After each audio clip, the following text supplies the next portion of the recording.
mudannoo ati yeroo hunda hin daganne ka gammachiisu ta'e kan gadda maaliin jetteen ka gammachiisu gaafa nuraddiin kiyya argadhe baay'ee gammadhe kan gaddaa hoo biyya asii biyya dhufe as dhufe ji'a takkatti abbaan kee akeerame baay'ee gadda. Assalaamu alaykum wa rahmatullahi wa barakaatuh. Hordoftoonni teenya akkam jirtan nagaami arra deebinee dhufnee jirra maalirratti dhufne gaafii keessan deebisuuf dhufe na hordofa.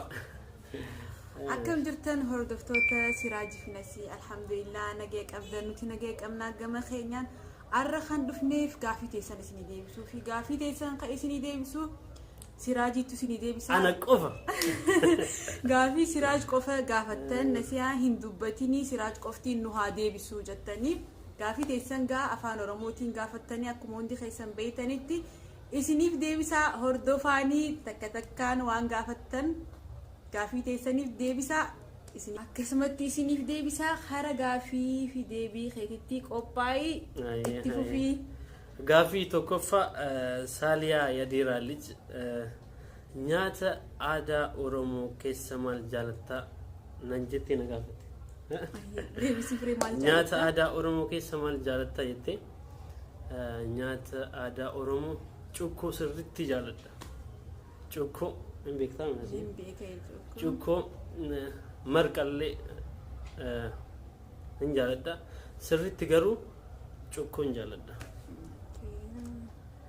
Gaafii lammaffaa kan na gaafattee Jimma biyya koo Siraaj Nasii gaafa wal bartan eessatti wal barte biyya moo asitti duraa na jettee na gaafattee taharibirratti wal baranne gaararratti taharibirratti wal baranne. Gaafii sadaffaa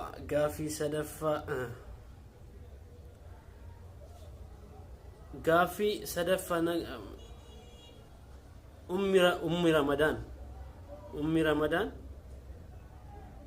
gaafiin kiyya Nabiilos jaartiin isaa Oromoodhaami na deebisi jetteen. Nabiiloo jechuun hangafa kiyya obboleessa kiyya Oromoo fuudhee achumatti deeraa irratti achumatti fuudhee. Hayyee gaafii sadaffaa Misraa ganna maal jettee na gaafatte. Tokkoffaa gaafii sadii na gaafatte. Tokkoffaa haadha teetiif ati ilma meeqaffaadha naan jette. Ani lammaffaadha dhadhe.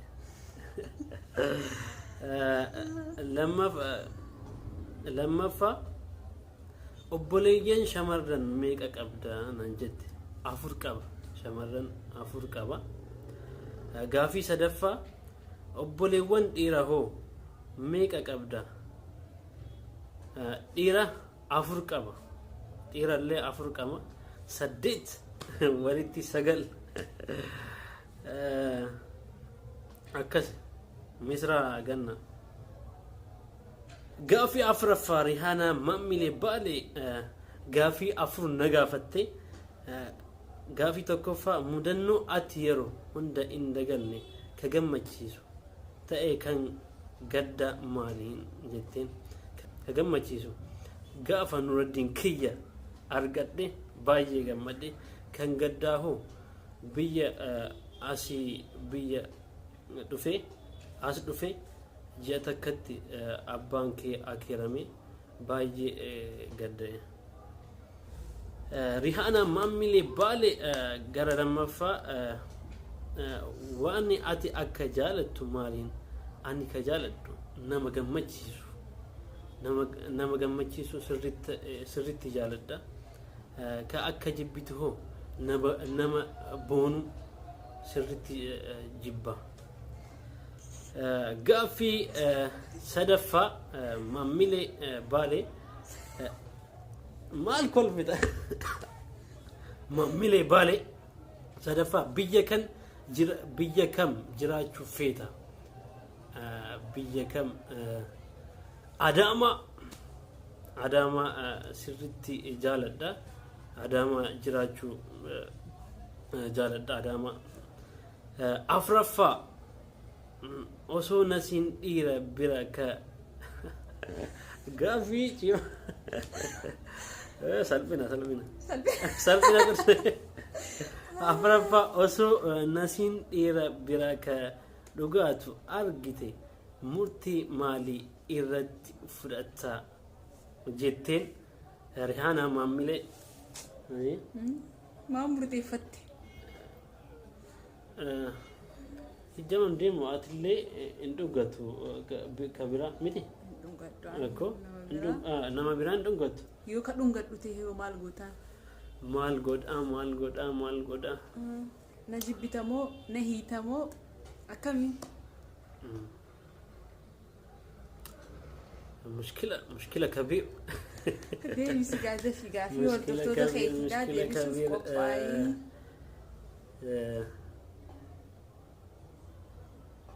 مال قطا أفونا إلا سنجنا dhiifaman si godhaa si nama biraa dhungatu yooniin arkee dhiifaman si godhaa jeegaa inshaallah dhiifaman godha hayyee galatoomii ani siin dhungadhu badii akkanatti hin seenu jechuudha hordoftoota keenya hordoftoota keenya Nafisa Sanyi Jawar Gaafii tante Gaafii kiyya jettee mucaa kee irra jaalattamu haadha horaa kee jaalatta mucaa kee moo haadha si dhaltee jaalatta jetteen jaartii moo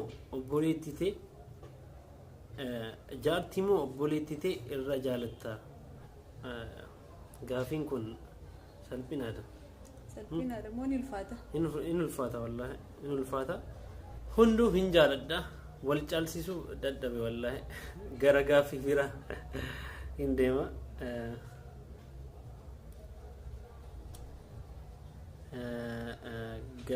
gaafii gara bira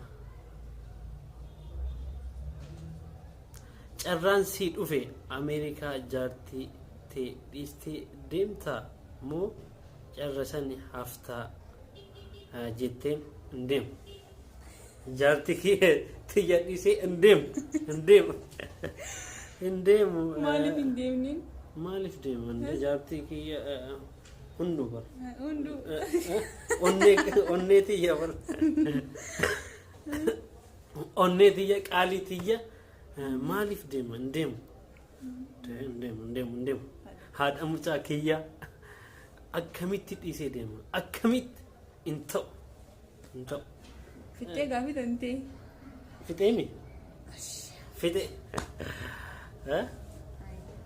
akkami hordoftoonni ittiin akkam deebiseemi komentii jalatti naa kaaya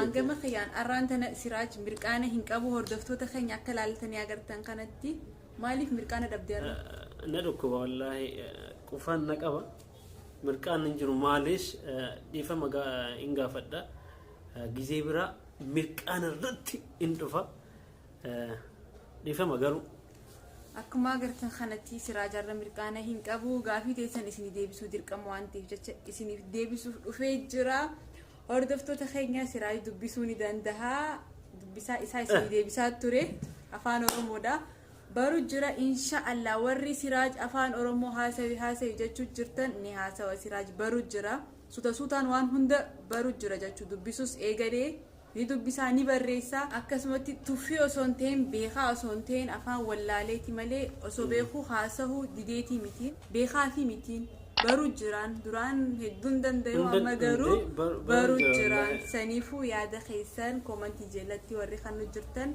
waan siraaj afaan oromoo yeroo hedduun haasawiniif waan baay'ee hin dandeenyeef amma garuu haasa'u jiraan isiniin jaa dhiifama isin gaafannaa ni haasawaa ni baraa nuti asumaan nageessini dhammannaa gaafii teessaniif immoo hedduu galatoomaadha waan nu gaafattaniif gaafii biraa yoo qabaattanis nu gaafadhaadha gaafii nu lamaan gaafattanis ni jira gaafii hedduu jira gaafii naaf isaaf arraan tana gaafii siraaj qofa hin dubbatiin naan jettanii gaafii nu lameen waliin gaafattan isiniif deebisnaa inshaallah qophiidha isiniif deebisuudhaa fi hanga viidiyoo biratti wal agarrutti assalaamu alaykum wa rahmatullahi wa barakatuh